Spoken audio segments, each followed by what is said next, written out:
Being diagnosed with breast cancer can be extremely devastating. It's frightening. It's scary. And that's when you lose all sense of self. You lose a large part of your identity.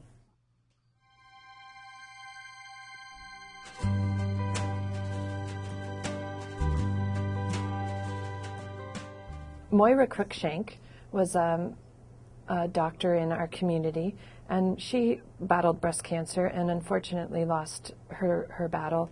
But during her treatment, she would realize that there were women in the clinic that were going through this with financial burden. Medications are viciously expensive, and for many people, they're not covered by either private health insurance or the Ontario Drug Benefit Plan. In 2007, they figured that $213 a month is the out-of-pocket expense of a breast cancer survivor. We always ask patients if they have a drug plan.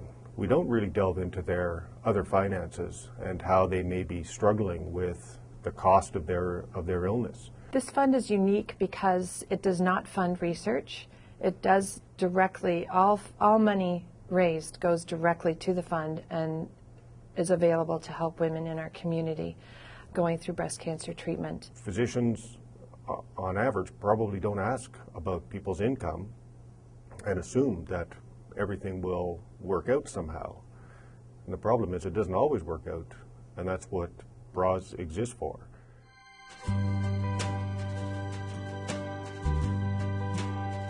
We have varied events throughout the year. We've done things like A&P Pumpkin Days, where people come in and guess the weight of a pumpkin. We've had golf tournaments. We have a lot of corporate sponsorships. We get donations. We have breakfasts. We have donations from golf tournaments, hockey tournaments, and of course our gala, which is in October. We raise money from that as well. We've had a cut-a-thon where local salons get together and do $20 per cut, and they donate the money to us. Some children who are extremely generous, and for their birthdays they'll ask for donations to Braz for the Cause instead of presents. Yeah, I asked most of my friends just to give money, and at some of their parties they asked for money too, and they just presented at some of the meetings. It's very touching to see these little kids show up with bagfuls of money or a little check that mom has written for them, and sometimes we get what blows you away, you know, a couple of $100 that those kids could have had in toys, and they would rather give it to Braz for the Cause. It's pretty special.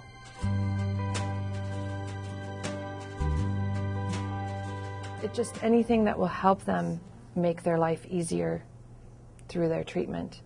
That could be your parking, that could be childcare while you go daily for your radiation. Getting their house cleaned. Things like an air conditioner when they were sick in the summer and they didn't have air conditioner. And this includes women who can't afford a wig. When they lose their hair from the chemotherapy, they may not be able to afford the prostheses, the breast prostheses and the bra, which are very expensive. Some of the nausea medications are not covered by the Ontario Drug Benefit Plan, or even by private health care coverage. So if you're a part-time employee and you don't have those benefits, if you're a single mom and you don't have those benefits, you've got those financial concerns. Anything that might improve the quality of their life that they can't afford, Braz is interested at least in discussing with them.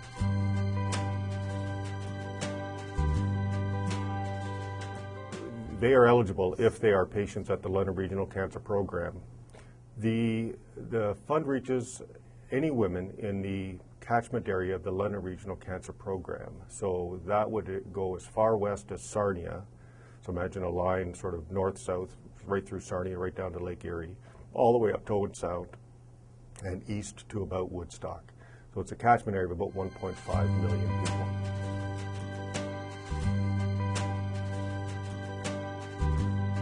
What I would say to physicians or any healthcare professionals is that this fund is there and that the sisterhood behind it is there, and we're raising money for women, and it's there. It's to ease their burden. One of our biggest pushes right now is to get the message out that we have the money, that we want to help. They have to give that information that you have breast cancer, and now I'm sending you off to the cancer clinic, see you in a year.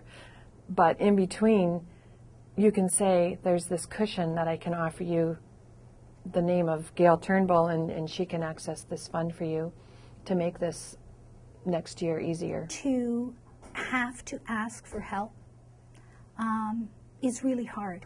So we have to make sure that the physicians, the nurses, any of the allied health professionals know that these funds exist. So even if they think the person may not be able to afford aspects of their care, or if their care might be improved by providing things that Braz can provide, then I would encourage them to ask the question, because if you don't ask, you'll never know.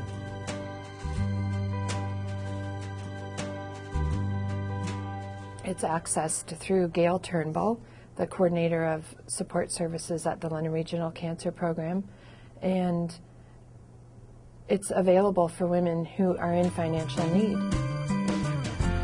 When they're ready, they will. All appear, forced words would be so clear. I know that Braz isn't going to provide a cure, but we can certainly assist in making it a little bit more comfortable. You can see and listen well.